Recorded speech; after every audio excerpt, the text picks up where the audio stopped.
ஐயா சிவாய் நம்ம சொல்லுங்க. ஐயா சிவாயன் மகையா. சொல்லுங்க ஐயா. பாஜகவுல வேலை செய்யாத ஆளுகளுக்கு நிறைய பதவி கொடுக்குறாங்க. சரி ஆனா அண்ணாமலை நிறைய வேலை பார்த்துருக்கிறாரு.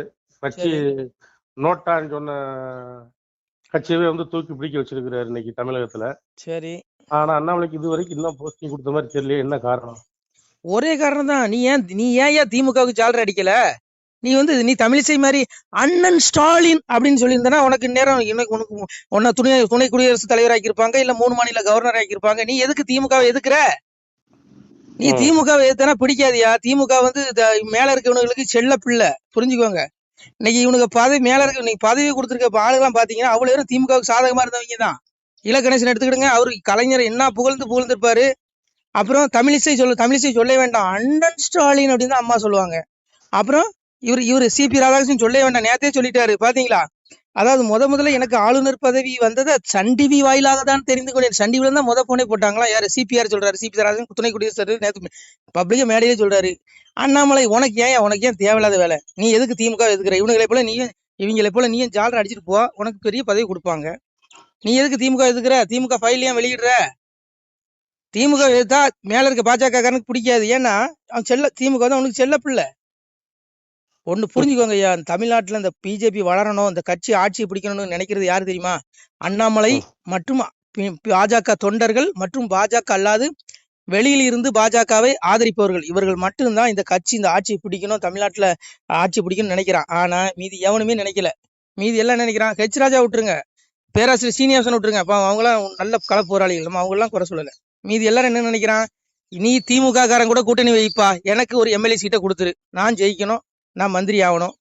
இதுதான் இவனுடைய எண்ணமா இருக்கு. பதவிக்காக தான் ஒட்டிட்டு இருக்கானுங்க. அதனால இங்க பாருங்க, இவனுக்கு எல்லாம் பெரிய தியாகிகள் கிடையாது. பிஜேபியில இருக்கவங்க எல்லாருமே பெரிய பரமாத்மா கிடையாது, புரியுதா?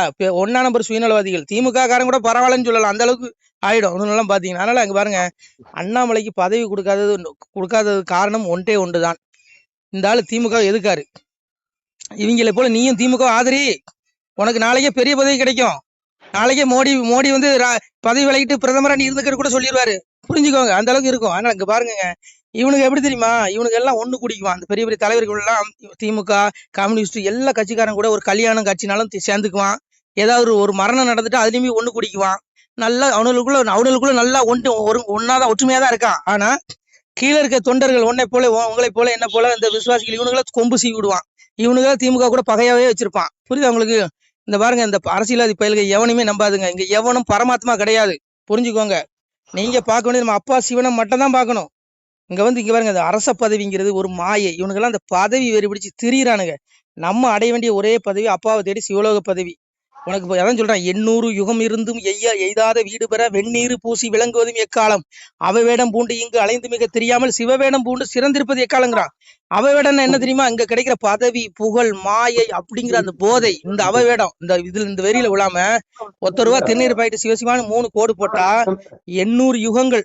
கேக்குறீங்களா இல்லையா? ஹலோ, சொல்லுங்க. அப்படி அங்க பேசிட்டு இருக்கீங்க. 800 யுகங்கள் நீ தவம் இருந்தாலும் கிடைக்காத பதவி உனக்கு 3 கோடு சிவசிவான்னு போட்டா கிடைக்குங்கிறான். அவ்வளவு பெரிய உயர்ந்த பதவி சிவலோக பதவி தான். நான்லாம் அதை தான் தேடிட்டு இருக்கேன், எங்க அப்பாவை தேடி. இந்த பதவி இதெல்லாம் போதைங்க, இது பெரிய போதை. அவன் நாற்காலிக்காக எங்க பாருங்க, கமலாலயத்துல ஃபெவிக்கால் போட்டு ஒட்டிட்டு உட்காந்துருக்கான். அவன் எழுந்துச்சு போனா சேரையும் தூக்கிட்டு தான் போவான். ஏன்னா அவன் பதவி பெறக்கூடாது, அந்த அளவுக்கு ஒட்டிட்டே இருக்கும். அவன் எழும்புனா அவன் மட்டும் எழும்ப மாட்டான், அவன் நாற்காலியும் பின்னாடி ஒட்டிட்டு இருக்கும். அப்படியே நடக்கும்போது நாற்காலியும் பின்னாடி வரும். அந்த மாதிரி இருக்கானுங்க பதவி வெறிங்க இவனுக்கெல்லாம். இங்க எவனும் தியாகி கிடையாது. அதனால இங்க இவனுக்கெல்லாம் நம்பி அடி வாங்கி சாகாதீங்க. நம்ம தேட வேண்டியது அப்பாவை மட்டும்தான், சிவனை மட்டும்தான். அதை பாருங்க. அதனால பாவம் அண்ணாமலை உணர்ந்துட்டாருங்க. அதனாலதான் அவரு பாவம் அப்படியே என்ன செய்யணும் வழி இல்லாம போய் ஓடியே ஏதோ பேசிட்டு இருக்காரு. அதனால இங்க பாருங்க, திமுகவுக்கு ஜாலரா அடிச்சீங்கன்னா உங்களுக்கு நல்ல பதவி கிடைக்கும். நீங்க திமுக எதிர்த்தீங்கன்னா உங்களை கட்சியை விட்டே ஓரம் கட்டிடுவான். அப்புறம் பாத்துக்கோங்க, கட்சி விட்டு ஓரம் கட்டிடுவான். இன்னும் கொஞ்ச நாள்ல இப்போ என்ன பாதுகாப்பு கொடுத்துருக்கான் அண்ணாமலைக்கு? என்ன இசட் பாதுகாப்பா? அதையும் பாருங்க கொஞ்ச நாள் தூக்கிடுவான். அதுக்கும் தூக்குறதுக்கு இவனுக்கு பிளான் பண்ணிடுவான். எங்க திமுக மன்னிக்கணும், அங்குள்ள பிஜேபி தலைகள் இன்னும் 1-2 இருக்கான். அவர் எப்படா இந்த கட்சி விட்டு போவாருன்னு பாத்துட்டு இருக்கான். அதனால புரிஞ்சுக்கோங்க ஐயா. நீங்க பாருங்க, இந்த கலியுக வாழ்க்கை மாயை, இந்த பதவிங்கிற கூந்தல் மாதிரி அண்ணாமலை சொன்னாரு, உண்மை. இங்க பாருங்க, நம்ம வந்ததே அப்பாவை தேடி மோட்சத்தை அடைகிறதுக்கு தான். நம்ம இங்க இந்த அரசியல் கட்சிக்காரன் பின்னாடி எல்லாம் போய் நமக்கு சல்லி பைசாக்கு பிரச்சனை இல்லை, திருந்துங்க. ஏன்னா எப்போ என்ன நடக்குன்னு தெரியாது. நம்ம நினைக்கிறோம் நம்ம வாழ்க்கையில நல்லாவே போயிட்டு இருக்கும் நம்ம நினைப்போம். கிடையாது. இந்த மனிதனுடைய வாழ்க்கையில எப்ப வேணாலும் சுனாமி வரும், எப்ப வேணாலும் புயல் வரும், என்ன வேணாலும் நடக்கலாம், மரணமும் கூட. அதனால அழைப்பு அங்கிருந்து வரும். நம்ம அதுக்குள்ள அப்பாவை தேடி மோட்சத்துக்கு போகணும். அதான் அப்பா சொன்னார், அச்சு தேரு ஓடியும் முன்னே ஆண்டி வேலை செய்திடுங்கண்ணா. இந்த உடம்பு தேர்ந்து அச்சு உடஞ்சி மண்ணுக்குள்ள பிறகு ஆண்டி என்ன வேலை செய்வான்? ஆண்டி மோட்சத்துக்கு உண்டான வழியை தேடுவான். அதை தேடுங்கன்னு தான் பகவான் சொல்றான். நீங்க அதை விட்டுட்டு இவன் பதவி வந்துருவானா, அவன் பதவி வந்துருவாங்க பாருங்க, இதெல்லாம் மாயைங்க. பதவிங்கிறது மிகப்பெரிய போதை. இதுல விழுந்தவன் எவனும் எழும்பவே மாட்டான். அவன் நரகம்தான் அவனுக்கு. புரியுதா உங்களுக்கு? அதனால அண்ணாமலை வந்து சிங்கங்க. அது பகவான் எங்க அப்பா அன்னைக்கே சொன்னான், இந்த கலியுகத்துல எப்படி வருவாராம் சாமி? அதாவது கூட படைகளை கூட்டிட்டு வர மாட்டாராம். ஆனா அந்த கலிப்பயல்களோட குறும்பு அடக்குவாரா. அதான் சாமி சொன்னான், கூட படைகள் ஒன்றில்லாமல் குறும்பை அடக்க வந்தவராம், சாட தலையாரி ஒன்றில்லாமல் சதைக்க வந்தாரோ கலிதனையும். யார்? அன்னை கலைவாணி பாடுற தாள். கல்வி கடவுள் இருக்காரு சரஸ்வதி, அவா தாளாட்டுறா சாமிய. அதாவது இறைவன் எப்படி வருவானா, கூட படைகளை கூட்டிட்டு வர மாட்டானா, ஒரு மனிதனை சிங்களன்னு அத்தனை பயிலையும் கதற விடுவானா. இன்னைக்கு பாருங்க, அண்ணாமலை ஒருத்தன் தனி மனிதன், அவன் பின்னாடி பிஜேபி கட்சியும் கூட இல்ல சொல்லப்போனா. ஆனா தனியா இன்னைக்கு பாருங்க, மொத்த திமுக எவ்வளவு பெரிய மந்திரிகள், எவ்வளவு பெரிய ஆளுகள் எல்லாத்தையும் கதற விடுறாரு, தூக்கம் இல்லாம ஆக்கிட்டாரு. இது இறைவனோட அவதாரமா கூட இருக்காளாங்க. நான் சொல்லல, சாமி சொல்றான் பாருங்க, கூட படைகள் ஒன்று இல்லாமல் குறும்பை அடக்க வந்தாராம். குறும்புனா என்னுடைய அகங்காரத்தை அடக்க வந்தாராம். வரும்போது எந்த படையும் கூட்டிட்டு வர மாட்டாராம். அன்னைக்கு கிருஷ்ணா வரும்போது கூட ஒரு சேனை வச்சிருந்தாரு, படைபலம் வச்சிருந்தாரு, நாராயணி சேனைன்னு. இங்க ஒண்ணும் கிடையாது, மனுஷன் ஒத்த மனுஷங்க மொத்த பேர் கண்ணிலையும் விரல விட்டு ஆட்டுறானா, அதுதாங்க இறைவனோட அவதாரமா கூட இருக்கலாங்க. புரியுதா உங்களுக்கு? அதனால இவனுடைய குறும்பு அடக்க வந்தது இறைவனா கூட வந்து அனுப்பிச்சு விட்டுருக்கலாம். அதான் சாமி அன்னைக்கு எங்க அப்பையும் சொன்னான், இந்த கலியுகத்துல இந்த பாவிகளுடைய அக்கிரமத்தை அடக்க என்னுடைய தூதன் அனுமனை அனுப்புவேன்னா. சாமி அதான் சொன்னான், நல்ல நினைவோர்க்கு நாள் எத்தனை ஆனாலும் பொல்லாது வராது புவி மீதில் வாழ்ந்திருப்பார், நாட்டில் ஒரு அனுமன் நல்லவனை நாணயச்சி கோட்டி செய்துரைப்பேன் கோமகனை உன்காலம். அனுமன் அனுப்பிவிட்டு இந்த பயல்களுடைய குறும்பு தனத்தெல்லாம் ஒடுக்குவாரான். ஏன் அனுமனுடைய அவதாரமா இருக்கக்கூடாது அண்ணாமலை? சொல்லுங்க. நான் சொல்லல, சாமி சொன்னது. இந்த கலியுகத்துல இவனுங்களாம் இந்த ஆட்சியாளர்கள்லாம் எப்படி தெரியுமா, பதவி உனக்கு எனக்குனே அடிச்சுக்குவானுங்களாம்.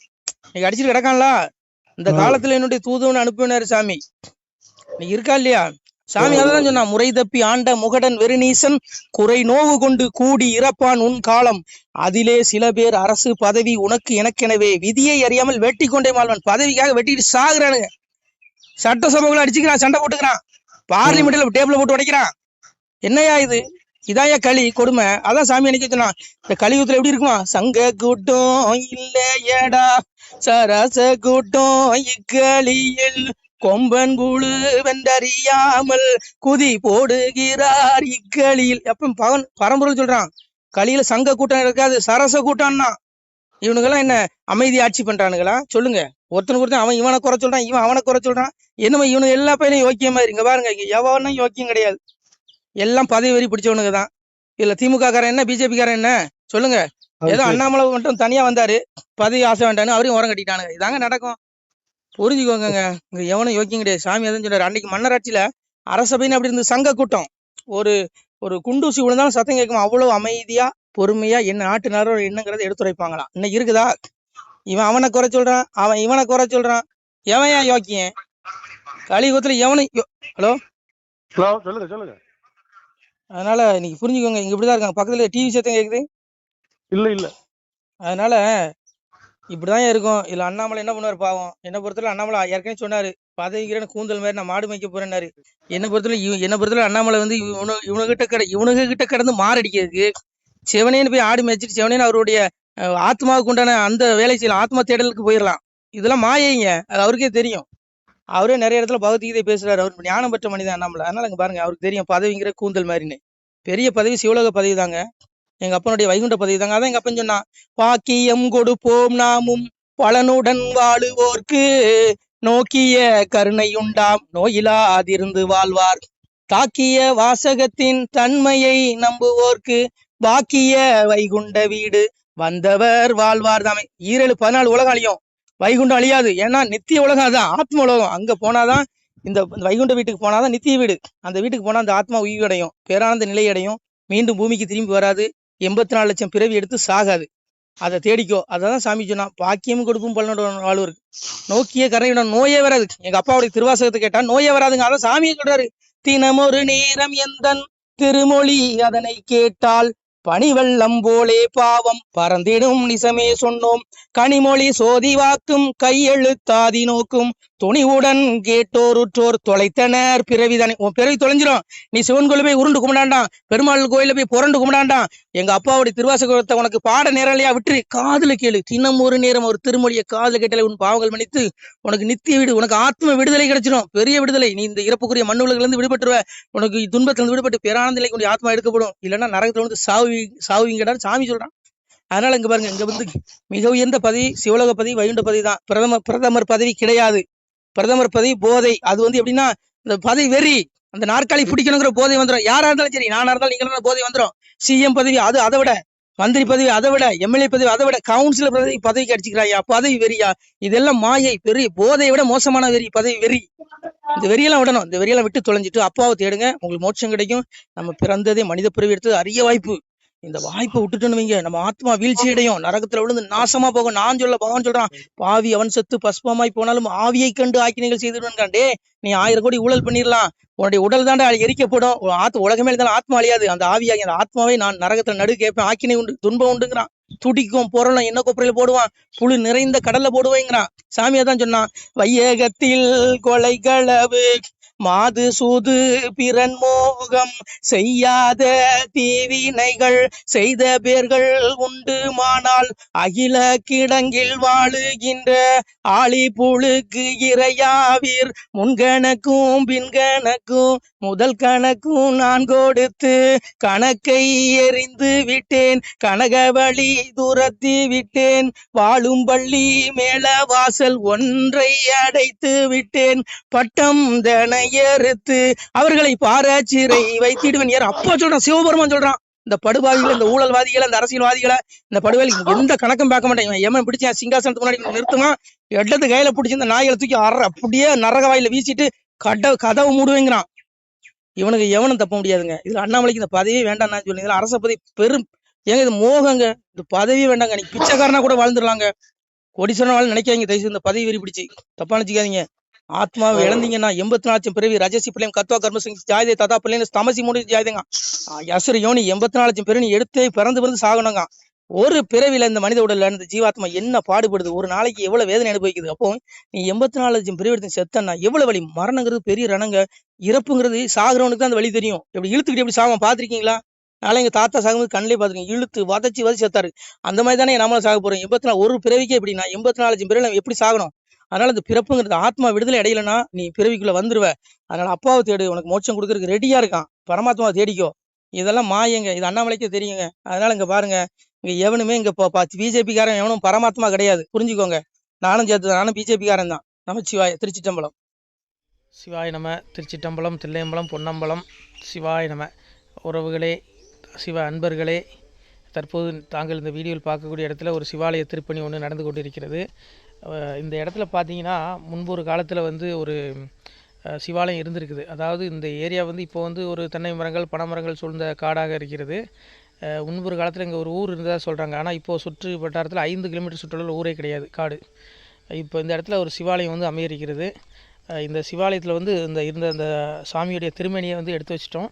திருப்பணி முடிஞ்சதுக்கப்புறம் பிரதிஷ்டை பண்ண இருக்கிற உறவுகளே, தற்போது இந்த வீடியோ பார்க்கக்கூடிய உறவுகள் தங்களால் முடிந்தால் ஒரு சின்ன உதவி செஞ்சு கொடுங்க. எங்கள் இடத்துல பொருளாதாரம் இல்லை. அதனால் பார்த்திங்கன்னா அந்த வேலையெல்லாம் அப்படியே நின்று போச்சு. பாருங்கள், இந்த அப்படியே பாதியிலே நிற்கிது இந்த சிவாலய திருப்பணி வந்து. பக்த கோடிகள், அன்பு உள்ளங்கள், தயவுசெய்து நீங்கள் உதவி செய்ய விருப்பமுள்ள உறவுகள் உதவுங்க. உங்களுக்கு கோடி புண்ணியம் கிடைக்கும். இந்த சாமியோடைய அருள் அனுகிரகம் உங்களுக்கு கண்டிப்பாக கிடைக்கும். இது வந்து ஒரு புகழ்பெற்ற சிவாலயம்னு கூட சொல்லலாம். சாமியோட திருமணியை எடுத்து வச்சிட்டோம். இந்த இடத்துல பார்த்திங்கன்னா ஒரு வாசி தண்டம் இருக்குது. அந்த காலத்தில் ஒரு முனிவர் யாரோ தவம் செஞ்சுருக்காங்க. அவங்களுடைய வாசி தண்டம் அவர் திருக்கரங்களால் எழுதின ஓலைச்சுவடி கூட இன்றும் இருக்குது, இன்னும் பாதுகாக்கப்பட்டு வருது. அது கோயில் திருப்பணி முடிஞ்சதுமே அதையும் நாங்கள் அந்த வழிபாட்டுக்கு வச்சுடுவோம்.